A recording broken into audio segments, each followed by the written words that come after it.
اے شبو کہاں مر گئی؟ جلدی پانی لا، اتنا بھی خیال نہیں کہ باپ باہر سے آیا ہے اس کو پانی کا بھی پوچھ لوں۔ ہاں، باپ تو جیسے بہت کمائی کر کے آیا ہے۔ شبو بری بات، تیرا باپ ہے ایسے نہیں کہتے۔ اماں وہ بھی تو سارا دن کچھ کرتے نہیں ہیں اور رات کو آ کر ہم پر رعب جھاڑتے ہیں۔ اماں کہنے لگی شبو باپ کے بارے میں ایسے نہیں کہتے، وہ جیسا بھی ہے تیرا باپ ہے۔ مگر مجھے اماں کی بات پر غصہ آ جاتا۔ میں اپنے ابا کو لے کر اتنی بدگمان تھی کہ ان کو دیکھنا بھی نہیں چاہتی تھی، مگر میری مجبوری تھی۔ میری اماں کا شوہر تھا اور میں ان کے ساتھ رہ رہی تھی، مگر اکثر اوقات اپنے سگے ابا کو یاد کر کے بہت روتی۔ میری اماں یہ بات بہت اچھے سے جانتی تھیں، وہ بھی میرے رونے پر افسردہ ہو جاتی، اس لیے کئی مرتبہ مجھے خاموشی کے ساتھ چھپ چھپا کر آنسو بہانا پڑتے، کیونکہ اماں مجھے دیکھ کر روتی تھیں اور کہتی تھیں کاش تیرا باپ آج زندہ ہوتا تو کم از کم آج ایسے لاوارسوں کی طرح ہم نہ پھر رہی ہوتی۔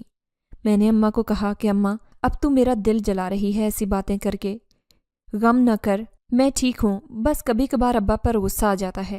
ماموں نے بھی تو نہ جانے کیا دیکھ کر تیرا بیاہ اس شخص سے کیا تھا۔ اماں اپنے آنسو صاف کر کے کہنے لگیں جا پہلے ابا کو پانی دیا، اس سے پہلے کہ وہ پھر سے تجھ پر غصہ ہو۔ ویسے بھی تجھے دیکھ کر وہ تو آگ بگولا ہو جاتا ہے، نہ جانے اس کے دل میں تیرے لیے اتنا غصہ، اتنی نفرت، اتنی بدگمانی کیوں ہے۔ میں نے سر جھٹکا اور کہا کہ اماں ان کی تو شروع سے عادت ہے، وہ تو پہلے دن سے ہی مجھے اپنے ساتھ نہیں رکھنا چاہتے تھے، آپ ہی مجھے زبردستی یہاں لے کر آئی تھی۔ ماموں نے بھی اپنے سر سے بوجھ اتارا تھا۔ مامی بھلے مجھے اپنے ساتھ کیوں رکھنے لگی، ان کے لیے تو میں ایک منحوس عورت تھی، پہلے ابا کو کھا گئی اور اب ان کے بیٹے کے پیچھے پڑی تھی۔ اماں کہنے لگی کہ چل چھوڑ، تو جا کے پانی لے کے ابا کو دے آ۔ میں ابا کے پاس پانی لے کر گئی تو ابا نے گلاس پکڑ کر زمین پر دے مارا اور کہنے لگے کب سے بولے جا رہا ہوں کہ پیاس سے جان نکلی جا رہی ہے، مگر تم ماں بیٹی کو تو نہ جانے کون سی باتیں ہیں جو ختم ہونے کا نام ہی نہیں لیتی۔ احساس ہی نہیں میرا، کرتا ہوں تیرا بھی کچھ بندوبست، تو بھی دن بدن زبان چلانے لگی ہے۔ میں نے ابا سے کہا کہ ابا میں نے ایسا کیا کر دیا ہے، سارا دن تو گھر پر ہوتا نہیں ہے اور رات کو آتے ہی ہمارے سر چڑھنے لگتا ہے، کوئی کام کاج بھی کر لیا کر۔ سارا دن اماں اور میں گھر کے کاموں کے ساتھ ساتھ باہر کے کام کر کے تھک جاتی ہیں، مگر تجھے تو کوئی خیال ہی نہیں۔ سارا دن یہاں پر ہم لوگ کمر توڑ دیتی ہیں کپڑے سی کر، مگر تجھے اپنی پڑی ہے۔ میں بہت بدتمیزی سے بات کر رہی تھی ابا سے، تبھی ابا اونچی آواز میں اماں کو پکارنے لگے۔ اماں کانپتے ہوئے وجود کے ساتھ بھاگتی ہوئی باہر آئیں اور کہنے لگی کیا ہوا ہے، سب ٹھیک تو ہے نا؟ کبھی کبھی ابا کہنے لگے کہ سمجھا اس کو، باپ کے آگے زبان چلاتی ہے، یہ تربیت کر رہی ہے تو اپنی بیٹی کی، یا اس کا باپ ہی ایسا تھا؟ میرے سوتیلے ابا نے جب میرے سگے ابا کے بارے میں بات کی تو میں یہ سب برداشت نہ کر سکی۔ میں نے ابا سے کہا کہ ابا مزید اپنے سگے ابا کے بارے میں کچھ نہیں سنوں گی، آج وہ زندہ ہوتا تو میں اور اماں تیرے ساتھ خوار نہ ہو رہے ہوتے۔ یہ تو شکر خدا کا کہ اماں میرے سر پر ہیں، ورنہ نہ جانے تو میرے ساتھ کیا کرتا۔ تیرا تو بس نہیں چلتا تو مجھے بھی کہیں پر چھوڑ آئے۔ آخر میں نے تیرا بکھاڑا کیا ہے؟ نہ جانے کیوں تیرے دل میں میرے لیے اتنی نفرت ہے۔ سارا دن گھر کے کام کرتی ہوں، تیرے گھر کے لیے اپنی کمر توڑتی ہوں، مگر تجھے تو اس سے کوئی فرق نہیں پڑتا۔ تو بتا کہ تو ہمارے لیے کیا کرتا ہے؟ ابا نے آؤ دیکھا نہ تاؤ میرے چہرے پر تھپڑ رسید کر دیا اور کہنے لگے کہ تیری زبان کاٹ کر تیرے ہاتھ میں پکڑا دوں گا اگر زیادہ چلائی تو۔ میری اماں حیران رہ گئیں یہ سب دیکھ کر، مجھے بھی کچھ وقت کے لیے کچھ سمجھائی نہیں دیا۔ میں کیا کروں؟ میرے ساتھ جو ہوا تھا وہ حقیقت تھی یا کوئی خواب تھا؟ ابا کہنے لگے کہ تیار رکھ اپنا ذہن، کچھ ہی دن میں تیری شادی کر دوں گا۔ میں نے اماں کی طرف دیکھا تو میری آنکھوں میں آنسو دیکھ کر ماں بھی تڑپ اٹھی اور زندگی میں پہلی مرتبہ اماں کہنے لگیں کہ اپنی بیٹی کی شادی میں خود کر لوں گی، تمہیں اس کی فکر کرنے کی ضرورت نہیں ہے۔ ابا کہنے لگے کیوں فکر نہ کروں، جوان بیٹی ہے تیری، اگر بیٹی ہے تیری تو میری کچھ نہیں لگتی کیا؟ اماں کہنے لگیں کہ نہیں رہنے دو، میں خود کر لوں گی۔ ابا نے کہا کہ نہیں، میں خود اس کے لیے رشتہ دیکھوں گا، یقین کر میں اچھے طریقے سے اس کا رشتہ دیکھوں گا اور جو اچھا لگے گا وہی لے کر آؤں گا۔ یہ میرے بارے میں اگر غلط سوچتی ہے تو میں اس کا خیر خواہ ہی ہوں۔ میرے ابا اور بھی بہت سارے غلط کاموں میں ملوث تھے، وہ ہر وقت گھر سے باہر رہتے تھے۔ اماں جب پوچھتی تو کہ کہاں سے آئے ہو تو وہ اماں کو مارنے پیٹنے لگ جاتے۔ میں اماں کو بچاتی تب ان کے ساتھ ساتھ مجھ پر بھی ظلم کرتے، مگر میں بھی مار پیٹ کر اماں کو کمرے میں لے آتی اور انہیں کہتی کہ ابا کے منہ نہ لگا کریں، تو ہر مرتبہ اماں روتے ہوئے میرے آگے ہاتھ جوڑتی اور کہتی کہ مجھے معاف کر دے، مجھ سے بہت بڑی غلطی ہو گئی، اس سے بہتر تھا کہ تو اپنے ماموں کی مار ہی کھا لیتی، کم از کم تجھے دکھ تو نہ ہوتا کہ تیرے اپنے نہیں ہیں، اسی لیے تیرے اوپر ہاتھ اٹھا رہے ہیں۔ ابا نے آج جو تھپڑ مجھے مارا تھا وہ پہلی مرتبہ نہیں تھا، اب تو مجھے عادت ہو گئی تھی۔ میری آنکھوں میں آنسو تو اس لیے تھے کہ میرے ابا میری شادی کرنا چاہتے تھے اور میں جانتی تھی کہ وہ اپنے جیسے ہی کسی کے ساتھ میری شادی کر دیں گے، مگر ابا نے جو میرے ساتھ کیا مجھے اس پر پھر بھی یقین نہیں ہوا کہ ابا کے دل میں میرے لیے اتنی قدورت ہے، اتنی نفرت ہے کہ انہوں نے میری شادی کا فیصلہ کرتے ہوئے بھی یہ نہیں سوچا کہ ابھی میری عمر ہی کیا ہے اور میری شادی ایک عمر رسیدہ۔ میرا نام شبانہ ہے، میری عمر 40 سال ہے، میرے ابا مزدور تھے اور اماں گھریلو خاتون۔ میں اماں ابا کی اکلوتی اولاد تھی۔ ابا دن بھر مزدوری کرتے اور رات کے وقت جب گھر آتے تو اماں ان پر اپنی جان نچھاور کر دیتی، ان کی خدمت کرتی، ان کے لیے گرما گرم کھانے بناتی۔ اماں کو دیکھ کر مجھے بہت خوشی ہوتی کیونکہ اماں نے کبھی بھی ناشکری نہیں کی تھی۔ اماں کہتی کہ تیرا باپ جتنا بھی لے کر آتا ہے مجھے تو اسی میں خوشی ملتی ہے اور مجھے معلوم ہے کہ اس میں بہت برکت ہے۔ میں اماں کا یقین دیکھ کر اور ابا کے لیے ان کی محبت دیکھ کر بہت خوش ہوتی تھی۔ ابا بھی اپنی جان سے زیادہ ہم لوگوں کے لیے محنت کرتے تھے۔ اکثر اوقات تو میں بھی ابا سے کہہ دیتی کہ ابا دن بھر آپ گھر سے باہر رہتے ہیں، ہمیں آپ کے وقت کی بھی ضرورت ہے۔ تبھی ابا کہتے کہ اگر میں دن بھر گھر سے باہر نہیں رہوں گا تو میں کماؤں گا کیسے اور تم لوگوں کو کھلاؤں گا کیسے، تم لوگوں کی خواہشات کیسے پوری کروں گا۔ میری خواہشی اور میرے جذباتوں سے زیادہ تم لوگوں کی خواہشات ضروری ہیں، وہی میرا اہم فریضہ ہے جو مجھے پورا کرنا ہے۔ میں ابا کو دیکھ کر اکثر سوچتی تھی کہ ایسے مرد بھی نصیب والوں کو ملتے ہیں اور دنیا میں تو شاید ایسے مرد بہت کم پائے جاتے ہیں۔ ابا اماں سے بہت محبت کرتے تھے۔ ابا اماں کی پسند کی شادی تو نہیں تھی مگر پھر بھی ان کو جو جو دکھتا وہی سوچتا کہ شاید اماں ابا کی پسند کی شادی ہے، اور یہی سب دیکھ کر مجھے بہت خوشی محسوس ہوتی تھی۔ میں اماں ابا کے ساتھ بہت خوش تھی۔ اس وقت میری عمر 10 برس تھی جب ایک روز ابا مزدوری کرنے گئے مگر رات ہونے کو آئی، ابا کا کچھ اتا پتہ نہیں تھا، ابا گھر واپس نہیں آئے تھے۔ اماں بھی پریشان ہونے لگی اور میں بھی کہ نہ جانے ابا کہاں چلے گئے۔ ہمارے آس پڑوس میں بہت اچھے لوگ تھے۔ اماں دروازے پر کھڑی تھی، ان کے چہرے کی رنگت پھیکی پڑ چکی تھی۔ میں اماں کے پاس گئی اور اماں سے کہا، اماں اندر آ جاؤ، ابا آ جائیں گے۔ مگر اماں کہنے لگی کہ میرا دل نہ جانے کیوں گھبرا رہا ہے، ایسے لگ رہا ہے جیسے کچھ برا ہونے والا ہو، تمہارے ابا پتہ نہیں کہاں رہ گئے۔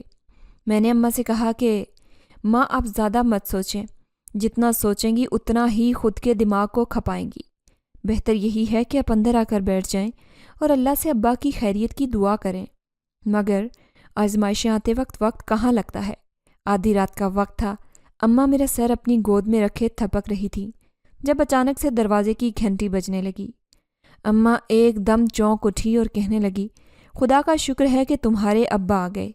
اماں کے چہرے پر غصہ بھی تھا اور کچھ فکر بھی تھی۔ غصہ اس لیے آ رہا تھا کہ بغیر بتائے اتنی دیر باہر رہے، اور فکر ابا کے اتنی دیر سے آنے پر تھی۔ اماں کہنے لگی، پیچھے ہو، میں تمہارے ابا کو دیکھوں، صبح سے گئے تھے، تھکے ہارے آئے ہیں، تو جلدی سے کچن میں جا کر ابا کے لیے پانی لے کر آ۔ میں بھی اماں کی بات پر بھاگتی ہوئی کچن میں گئی۔ اماں بھی جلدی جلدی دروازے پر گئی۔ تب سے دروازہ مسلسل بج رہا تھا، کبھی گھنٹی بجتی تو کبھی دروازہ بجتا۔ اماں کہنے لگی کہ آ رہی ہوں آ رہی ہوں۔ اماں نے دروازہ کھولا تو 2 آدمی اماں کے سامنے کھڑے تھے۔ اماں ایک دم گھبرا گئی اور دروازے کے پیچھے ہو گئی اور کہنے لگی کہ جی کیا کام ہے، کون ہیں آپ لوگ؟ تبھی وہ لوگ کہنے لگے کہ نصیر صاحب آپ کی کیا لگتے ہیں۔ اتنی دیر میں بھی باہر آ گئی۔ اماں کہنے لگی کہ میرے شوہر ہیں۔ تبھی وہ لوگ کہنے لگے کہ ہمیں بہت دکھ ہے اس بات کا کہ آپ کے شوہر اس دنیا میں نہیں رہے۔ الفاظ تھے یا سیسا جو ہمارے کانوں میں ڈالا جا رہا تھا۔ اماں تو آنکھیں پھاڑے خاموشی سے مجھے دیکھ رہی تھی اور میں بھی بے یقینی سے اماں کو دیکھنے لگی۔ تبھی وہ کہنے لگی کہ ہمیں راستہ دیجیے، میت کو اندر رکھنا ہے۔ مگر اماں تو اسی وقت وہاں پر بے ہوش ہو گئیں۔ میت اندر رکھی گئی۔ تبھی میں بھاگتے ہوئے پڑوس میں گئی اور زور زور سے دروازہ کھٹکھٹا کر کہنے لگی کہ خالہ، میرے ابا کا انتقال ہو گیا ہے، اماں بے ہوش ہو گئی ہیں۔ جلدی سے گھر کا مسلسل دروازہ بجانے کی وجہ سے سوئے ہوئے آس پڑوس کے لوگ اٹھ کر باہر آ گئے اور میری حالت دیکھ کر ہمارے گھر کی طرف بھاگے۔ مرد حضرات بھی آئے اور عورتیں بھی اماں کو کچھ مل کر بستر پر لٹانے لگیں، ان کو ہوش دلوانے لگے، مگر اماں کا تو ہوش ہی نہیں آ رہا تھا۔ اتنی دیر میں نہ جانے کس نے ماموں کو اطلاع بھجوا دی۔ میں درمیان میں پڑی تھی اور ابا کی میت کے پاس بیٹھی رو رہی تھی۔ ابا کی اچانک موت نے سب کو ہلا کر رکھ دیا تھا۔ ابا کا محلے میں ایک نام تھا، ابا سب کے کام آتے تھے، کوئی بھی اگر کام کہتا تو ابا خاموشی سے کر دیتے، کبھی چہرے پر شکن لے کر نہیں آئے تھے۔ اماں اکثر اوقات ابا سے کہہ دی کہ ہر ایک کہنے پر مت جایا کریں، کبھی تو انکار کر دیا کریں، تو ابا مسکرا کر کہتے تھے کہ سب کچھ یہاں پر ہی رہ جانا ہے، ہمارا وقت، ہمارے پیسے ہمارے ساتھ جانے ہیں اور نہ ہی کوئی اور دولت۔ ہمارا اخلاق ہم سب کے کام آئے گا، کل کو ہمارے لیے کوئی دعا کرنے والا بھی ہوگا، جب ہم کسی کے کام نہیں آئیں گے تو کوئی ہمارے لیے دعا بھی نہیں کرے گا۔ اماں سر جھٹک کر رہ جاتی، مگر آج جب گھر میں اتنا مجمع دیکھا تو باقی باتیں یاد آنے لگی۔ سب عورتیں ابا کی میت کے پاس بیٹھی ایسے رو رہی تھیں جیسے ان کا کوئی بہت اپنا پیارا اس دنیا سے چلا گیا ہو۔ میں بھاگ کر اماں کے کمرے میں گئی۔ اماں کو ہلکی ہلکی ہوش آ رہی تھی، روتے ہوئے وہ بس ایک ہی بات کہہ رہی تھی کہ خدا کے لیے میرے نصیر کو واپس لے آؤ، میں اس کے بغیر نہیں رہ سکتی، ان کو واپس لے کر آؤ۔ میں جب اماں کے پاس گئی تو اماں مجھے دیکھ کر پھوٹ پھوٹ کر رونے لگی اور مجھے اپنے سینے سے لگایا اور کہنے لگیں کہ آج تیرے سر کا سایہ تیرے سر سے اٹھ گیا ہے، اب تجھے بہت پھونک پھونک کر قدم رکھنے پڑیں گے۔ میں نے اماں کو روتے ہوئے کہا کہ اماں، ابا کو کیا ہوا ہے؟ ابا ایسے کیوں لیٹے ہوئے ہیں؟ ابا کا چہرہ کیوں بندھا ہوا ہے؟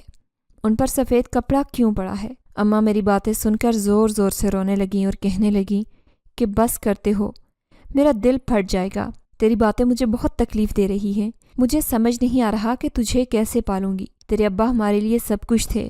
میں نے اماں سے کہا کہ اماں تو ہے نا، تو پھر فکر کیوں کر رہی ہے، میں تیرے سہارے جی لوں گی۔ اس وقت اتنی سمجھ نہیں تھی کہ ابا کے بغیر زندگی واقعی جہنم بن جائے گی۔ اماں نے کہا کہ بیٹی تو ابھی چھوٹی ہے، حالات کو نہیں سمجھتی، تجھے نہ جانے کس روز اس بات کا اندازہ ہوگا کہ تیرا کتنا بڑا نقصان ہوا ہے، تو نے اپنی زندگی کا سب سے بڑا نقصان کیا ہے۔ میں اماں کو سہارا دیے کمرے سے باہر لائی اور لا کر ابا کے پاس بٹھا دیا۔ میں ابا کو رو رو کر کہہ رہی تھی کہ ایک دفعہ اٹھ کر دیکھ لو، اماں تمہارا صبح سے انتظار کر رہی ہیں، اماں کے ساتھ ایسا سلوک تو نہ کرو، اٹھ جاؤ ایک دفعہ، اماں نے تو تمہارے لیے پانی بھی منگوایا تھا، وہ تو پی لو۔ تبھی آس پاس کی عورتیں کہنے لگیں کہ بچی کو اندر بھیج دو، وہ یہ غم برداشت نہیں کر پائے گی، مگر کچھ عورتیں کہنے لگیں کہ نہیں، آخری دفعہ تو باپ کو دیکھ لینے دو، اتنا ظلم مت کرو، اندر نہ بھیجو۔ میں ابا کی میت سے لگی پھوٹ پھوٹ کر رو رہی تھی، جانتی تھی کہ اب ابا کبھی واپس نہیں آئیں گے۔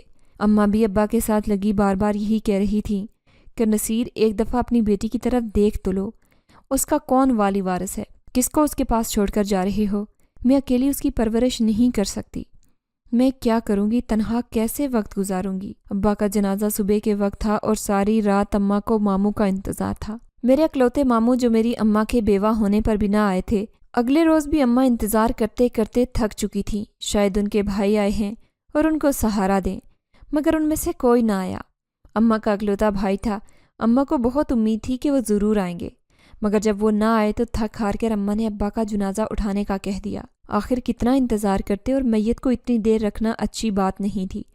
ابا کے انتقال کے بعد ماموں اور ممانی پورے 1 ہفتے بعد آئے تھے، مگر پھر بھی اماں اپنے بھائی کے ساتھ لپٹ کر پھوٹ پھوٹ کر رونے لگیں اور کہنے لگیں کہ میری شبانہ کا کون ہے اس دنیا میں، اس کو کون دیکھے گا، کون سنبھالے گا۔ اس وقت تو ماموں نے بھی جذباتی پن میں فیصلہ کر لیا کہ اب اماں اور میں اکیلے نہیں رہیں گے، بلکہ ان کے ساتھ رہیں گے۔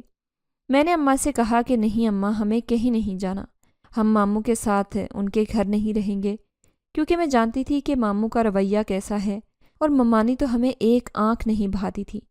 تبھی میں نے اماں سے ضد کی کہ ہم وہاں نہیں جائیں گے، مگر اماں بھی ایک ہی بات بار بار کہہ رہی تھی کہ یہاں پر ہماری کفالت کون کرے گا، ہم کس طرح یہاں پر رہیں گی، ہم ماموں کے گھر جا کر رہ لیں گے اور یہ گھر کرائے پر دے دیں گے تاکہ یہاں سے آنے والا کرایہ ہم اپنے لیے استعمال کر سکیں۔ اماں نے بہت ضد کی، پھر مجھے بھی ان کی بات ماننی پڑی اور ہم لوگ اپنا سارا سامان باندھ کر ماموں کے ہاں رہنے لگے۔ ہمارے گھر سے جانے کے بعد 1 ہفتے تک ہی پڑوسن کا فون آیا اور وہ کہنے لگی کہ ایک کرایہ دار ہے، وہ چاہتا ہے کہ یہ گھر اس کو کرائے پر دے دو۔ اماں نے بھی کہا کہ کوئی مسئلہ نہیں۔ اماں نے پڑوسن سے کہا کہ دیکھ بھال کر کرائے پر دینا، اچھے لوگ ہوں، تنگ کرنے والے نہ ہوں، تم تو جانتی ہو کہ اب ہم اپنے گھر میں نہیں ہیں، اس لیے کرایہ وقت پر آئے گا تو میں اپنے بھائی کا ساتھ دے سکوں گی۔ پھر شبانہ کی بھی پڑھائی لکھائی کا معاملہ ہے، اسے بھی پالنا ہے، تو اکیلے بھائی پر سارا بوجھ ڈال دوں گی تو وہ بھی ہم سے تنگ آ جائے گا۔ پڑوسن نے کہا کہ میرے جاننے والے ہیں، بہت اچھے لوگ ہیں، بیوی کا انتقال ہو چکا ہے، اسی لیے اکیلا ہی در بدر کی ٹھوکریں کھاتا پھر رہا ہے، ایک ہی بندہ ہے،